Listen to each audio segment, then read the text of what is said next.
बिस्मिल्लाहिर्रहमानिर्रहीम। लाखों करोड़ों दुरूदो सलाम मोहम्मद मुस्तफ़ा सल्लल्लाहु अलैहि वसल्लम और आले मोहम्मद पर। मैं हूं उमर दराज गोंदल। आज इलेक्शन कमीशन ऑफ पाकिस्तान की जानिब से अचानक ये खबर आती है कि मुख्तलिफ जो हलके हैं, मैं उनके नाम आपके सामने रख देता हूं कि उन हलकों के अंदर ज़िमनी इलेक्शन मुलतवी किया जा रहा है, जिसमें कुछ कौमी असम्बली की 5 सीट थी और 4 सूबाई असम्बली की सीट थी। जरा सीटें सुन ले कौन कौन सी हैं। NH66 वजीराबाद की सीट है, NH96 फैसलाबाद की सीट है, NA104 फैसलाबाद की सीट है, NA129 लाहौर की है, NA143 साहिवाल की है। इसमें NA129 जो है वो मियां अजहर साहब के इंतकाल के बाद खाली हुई है और बाकी चारों सीटें वो हैं जहां पे आपने 9 मई के तहत लोगों को डिस्क्वालीफाई किया और वो सीटें खाली हुई। इसका मतलब है कि इन 5 में से 4 सीटों के ऊपर पाकिस्तान तहरीक इंसाफ बायकॉट कर रही थी। आगे चलते हैं। सूबाई असम्बली की सीट है सरगोदा PP 73, मियावाली PP 87, फैसलाबाद 98 और साहिवाल PP 203।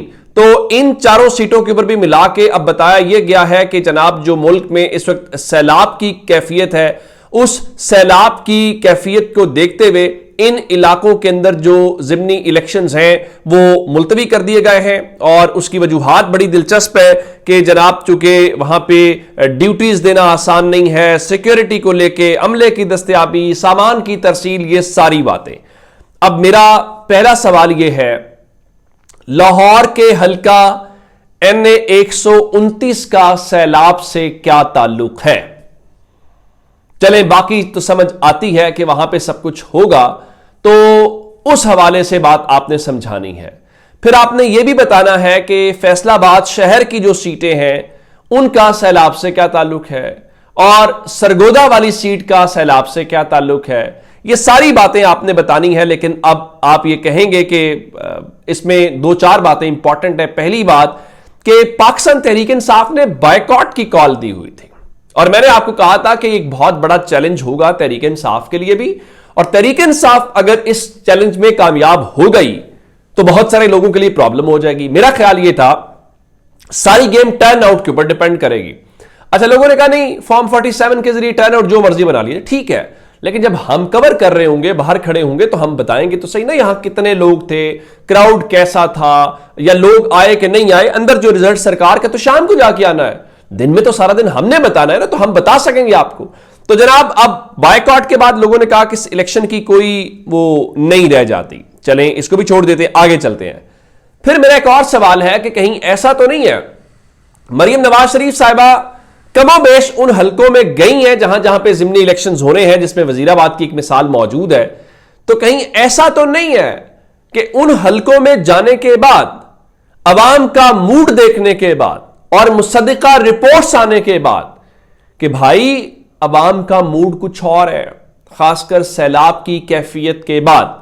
अब आप कहेंगे कि सैलाब की कैफियत में कुछ अच्छी बातें भी हैं। आज मैंने एक फुटेज देखी, खासकर जो शरकपुर की AC थी अनम अकरम साहिबा, वो खुद बैलगाड़ी पे बैठी हुई थी। बड़ी उनकी एक तो वो खातून है और खातून होने के नाते जरा और इंपैक्ट है कि वो खुद लीड करती हुई दिखाई दे रही थी और वो मुतासर इलाकों में सैलाब से मुतासरा जो इलाके हैं वहां पे सामान पहुंचाती दिखाई दी। फिर मंडी बहाउद्दीन में हमने ये देखा कि आज वहां पे एक नौजवान डूब गया जो गालिबन टिकटॉकर भी था।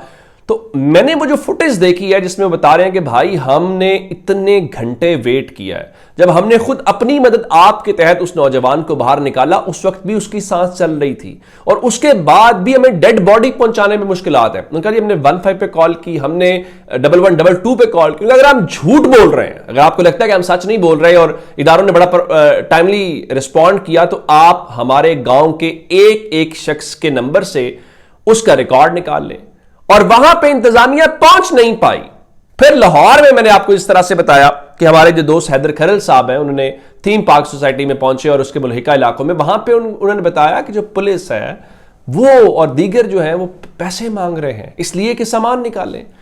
तो अब ये जब सूरत हाल हो तो फिर सवालात तो बहुत ज्यादा होंगे। अब इसके बीच में जब आप ये कहें तो फिर जनाब ये इलेक्शन जाहिर है कि अफोर्ड करना कोई आसान काम नहीं है।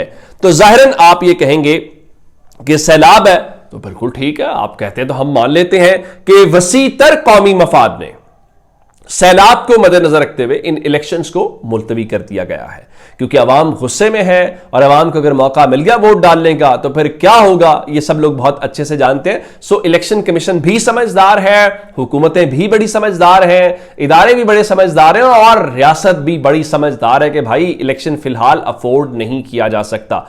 दूसरा, मैंने आज खुद राना सनाउल्लाह साहब से लाहौर में सवाल किया था, फिर वो प्रोग्राम्स के अंदर भी बैठ के कह रहे हैं कि जी तसलसल का फैसला हो गया है।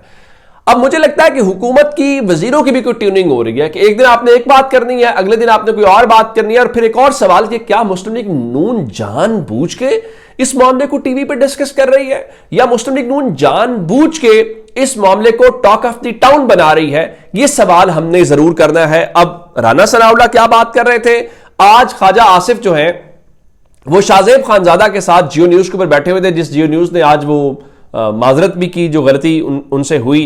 तो वजीर दिफा ख्वाजा आसिफ ने मरी इजलास के हवाले से जो है वो उनका कि वहां पे तसलसल की कोई बात नहीं हुई, और उन्होंने ये भी कहा कि जो शख्स ये बातें कर रहे हैं वो उस मीटिंग में मौजूद नहीं थे। जाहिर है राना सनाउल्लाह उस मीटिंग में मौजूद नहीं थे, और उस मीटिंग में मरियम नवाज थी, उसमें शहबाज शरीफ थे, उसमें नवाज शरीफ थे, और मालिक साहब के मुताबिक दो और अहम शख्सियात भी थी।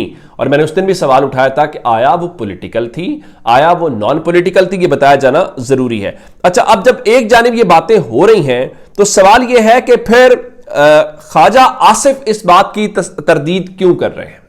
मुस्लिम लीग नून तो आज कह रही है कि जी बिल्कुल 2027 तक है, और 2027 के बाद भी हो सकता है कि आगे उनसे ज्यादा डिजर्व कौन करता है। तो क्या मुस्लिम लीग नून छुपन छुपाई का खेल खेल रही है कि एक जानिब कहा जा रहा है कि हाँ जी बिल्कुल ठीक है, ताकि वो कहें जी देखें गवर्नमेंट तो बिल्कुल सही लाइन पे जा रही है, और दूसरी जानिब ये कहा जाए कि नहीं जनाब ये बात ठीक नहीं है। तो मुस्लिम लीग नून को बहरहाल इस चीज का जो जवाब है वो देना है, और मुस्लिम लीग नून जवाब देगी या नहीं जवाब देगी, मेरा ख्याल ये है कि कल अडियाला में अगर तोशाखाना 2 केस की जो समाअत हो रही है, जो अभी तक की इतलात के मुताबिक हो रही है, तो उसमें इमरान खान बहुत सारे सवालों के जवाब दे देंगे, और कल इमरान खान की गुफ्तगू जब बाहर आएगी तो चीजें थोड़ी सी डिफरेंट हो जाएंगी, और इनको जरूरत नहीं। और अलीमा साहबा का जो बेटा शारेस खान है उसकी जमानत कल हो गई थी, और उसकी जमानत के बाद बचल के जमा होने के बाद आज रिहाई हो गई है, जबकि जो बेटा शेर शाह है उसकी आज जमानत मंजूर हुई है, वो भी कल रिहा हो जाएंगे। तो अलीमा खान कह रही थी कि हमें बताया गया था कि शायद दोनों बेटों की रिहाई हो जाए आज ही, लेकिन दोनों की नहीं हुई, एक ही हुई है। तो उनका मेरे बच्चे, मेरी बहनें, इनके बच्चे, फैमिली सब गिरफ्तार होने के लिए, कैद होने को हम तैयार हैं, लेकिन हम झुकेंगे नहीं। और फिर उन्होंने एक और बात की है, उनका देखिए इमरान खान को 4 अगस्त को ऑफर हुई कि आप मुल्क छोड़कर चले जाएं। इमरान खान ने कहा कि यह मेरा मुल्क है, मैं क्यों छोड़कर जाऊं। अब ये पता है आपको कौन से 4 अगस्त की बात हो रही है? ये जब इमरान खान को 5 अगस्त 2023 को गिरफ्तार किया गया था, ये उससे पहले इमरान खान को एक दिन पहले पैगाम पहुंचाया गया था कि आप मुल्क से बाहर चले जाएं, आप इस सारे मसले से निकल जाएं, वरना आपको गिरफ्तार कर लिया जाएगा। तो खान साहब ने कहा कि देखो ये मेरा मुल्क है, और अपना मुल्क जो है वो छोड़कर कौन जाता है। और उससे अगले दिन इमरान खान को लाहौर से, जिस तरह वो एक पूरे का पूरा कमांडो ऑपरेशन होता है ना, कि चंद मिनट्स के अंदर गिरफ्तार किया गया, वो भी एक कहानी है कि इस्लामाबाद की अदालत का फैसला, उधर फैसला हुआ, अगले चंद मिनट्स के अंदर उनको लाहौर पुलिस ने गिरफ्तार कर लिया। शायद उनको व्हाट्सएप के ऊपर आए होंगे ऑर्डर, उठा ले। ये इतनी तेजी तारीख में पुलिस की कभी नहीं देखी गई, और इतने अदालत के फैसले के ऊपर अमल दरामद। जिस मुल्क में अदालतें इलेक्शन कराने का हुक्म देती हैं तो कोई जूते की नोक के ऊपर भी ऑर्डर्स को नहीं रखता। अपना बहुत सारा ख्याल रखिएगा। खुदा हाफिज।